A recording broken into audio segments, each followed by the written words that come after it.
So today we're on the Jump Showdown strategy guide. Welcome back everyone. If you want to watch me live, I'd love to see you. I stream on Twitch every day. So the starting position for this map is not important, it doesn't really matter where you start. I said the randomness is low due to really it's just the falling platforms and they're not that much of a hazard.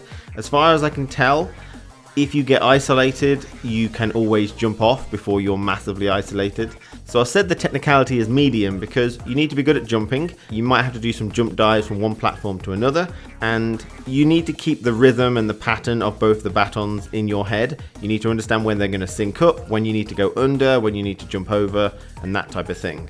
So you do have to keep several things in your head at once. So the strategy, let's first talk about grabbers. This level is a massive hazard for grabbers.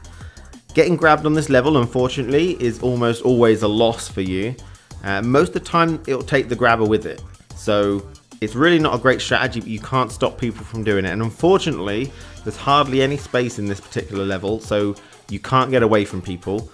If they want to grab you, then they're going to grab you, and it'll probably result in a loss from what I've found. There's not much that can be done about it. Maybe you could try and keep space, try and jump at the last possible second to make sure that they have let go of the grab before you jump, or maybe just slam the jump button 3 times when you want to jump, and if you fail to jump the first time, maybe they've released their grasp on you and you do actually manage to jump the second or third time. But generally speaking, I think it's pretty much a loss if you get grabbed, unfortunately. Another thing is maybe look like you're not somebody who's got it on easy street. I've been grabbed because I was making it look so easy. So maybe if you make it look like it's not easy, run around a little bit extra, run in circles, people are not going to just target you for no reason. So the first strategy really is, let's talk about the dropping platforms. The platforms will always drop until there's only 2 left. And there's 2 particular ways this can happen. Whether it's together, so both platforms are together and it makes like a nice little area that you can maneuver on, which is really nice. Or the platforms are isolated away from each other, you can't really interact with the other person on the other platform, and then it's just about jumping. You've got less space to maneuver, so sync-ups are harder to deal with. Next up, it's between the 2 platforms. So early in the game, as platforms are falling, it's preferable for you to stand so you have a platform on both sides of you, so then you get maximum choice of where you want to move if yours starts wobbling. It's also preferable to be on the right hand side of all your available platforms, and we'll go on to that next. So the next strategy is to stay close to the right. Now I mentioned this previously, but it's much like Block Party. You want to stay close to the edge of the incoming obstacle. So in Block Party, they're coming from the front and you want to stay close to that edge so you don't have to deal with all the bodies that are going to possibly get in your way, or you might jump on, or something like that. So in this case, we want to stand on the right hand side. This means you'll get unimpeded jumping and you won't have to worry about getting bulldozed by loads of bodies that fall onto you and make you fall over and push you off the edge. So this strategy is probably the main primary strategy in this guide, the one that's really important.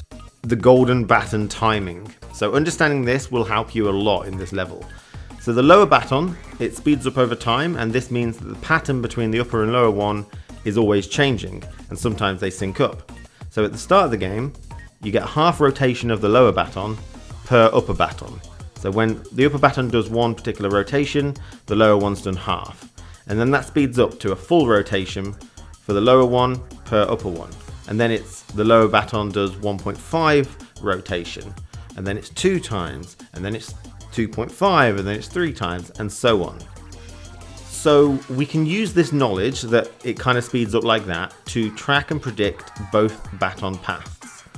So think of it of how many jumps do I have to do before I have to go underneath the upper baton. I find it easiest to think like this. So if you keep track of it as you play, eventually it will switch and you'll need to do more jumps before going underneath. So to start with, you only need to do 1 jump before you can go underneath the upper baton. And this will happen all the way up until there's practically only 2 platforms left. And then it'll sort of switch. At one point, you'll have to start doing 2 jumps, and then you go under. And that'll last for a while.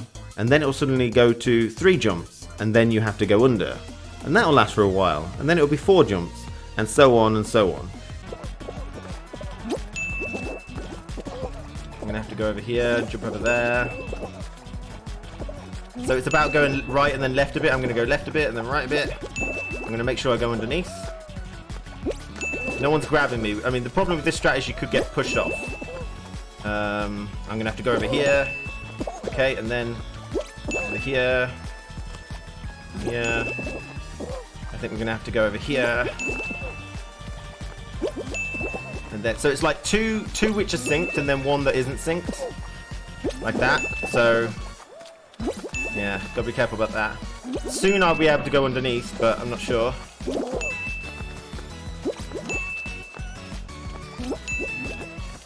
I'm pressing the button right. So now it's like 3 that are synced, that are unsynced, I think. But yeah, we're going to get one more unsynced and then we can go underneath it, I think. Perfect. Keep track of this as you're playing and it'll be really sort of nice and you'll kind of know when you have to go under and when you don't. You do have to make some small adjustments on the transitional periods between 2 jumps and go under. When it switches to 3 jumps and go over, you'll have to walk a little bit to transition to make sure it doesn't sync up on you. You can't just stand in one spot for the entire game.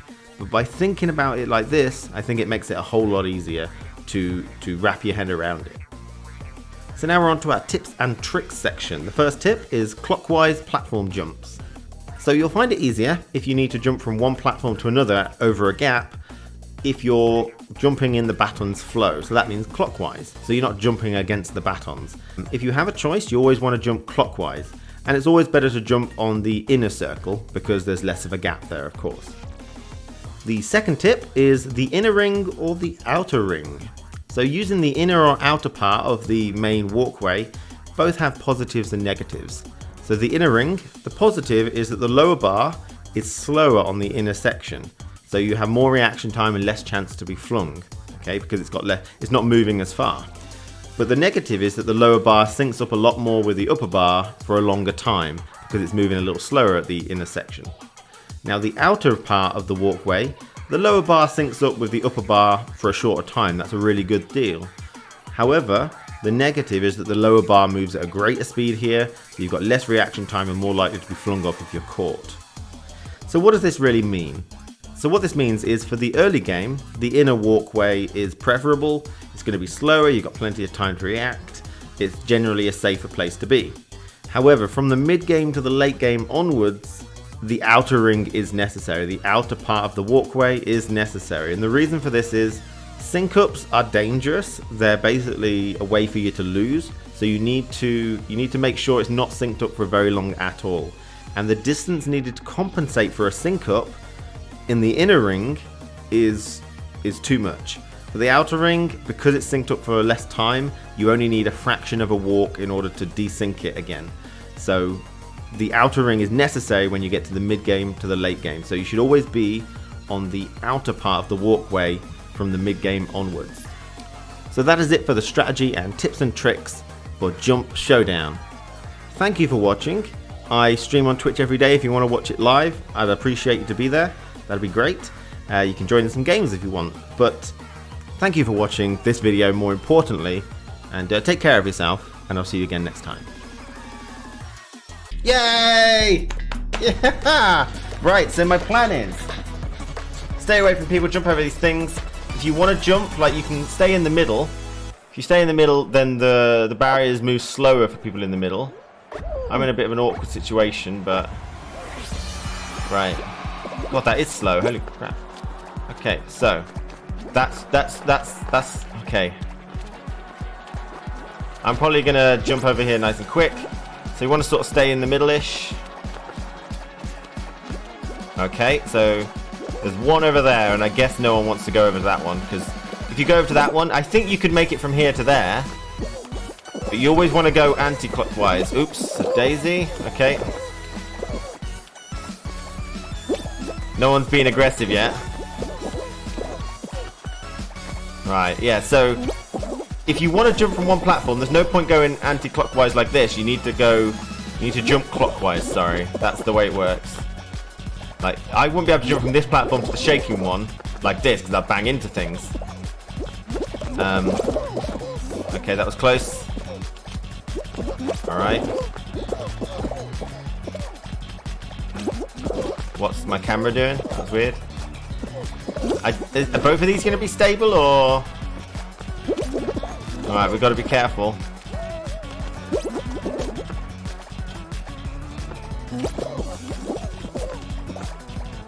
Right, I think I'm gonna have to go over here. And then, so I'm just gonna keep walking back and forth like this, staying close to the inner circle so it's slower. And the reason I'm walking back and forth is because of the timing with that. But now it seems to have changed a bit. I think we can stay here and we'll be fine. And now we've got to move here and we'll be fine. We'll be fine here. People are going to start pushing each other off. I'm going to try and go underneath. Better to go underneath as soon as you can, I think. I'm going to go over this way. Go underneath. Right, so is it just these guys? People are going to start pushing soon. Oof. I'm going to run this way and then I'm going to go under. Right, are we all just... I don't know what the... Is that last platform going to fall? I don't know. I've never played it like... I've never done it this way before. Just me and one guy left. Now, we could get aggressive here. My jump was eaten! What the f***? Oh, that's bullshit. My jump was eaten! What the fuck?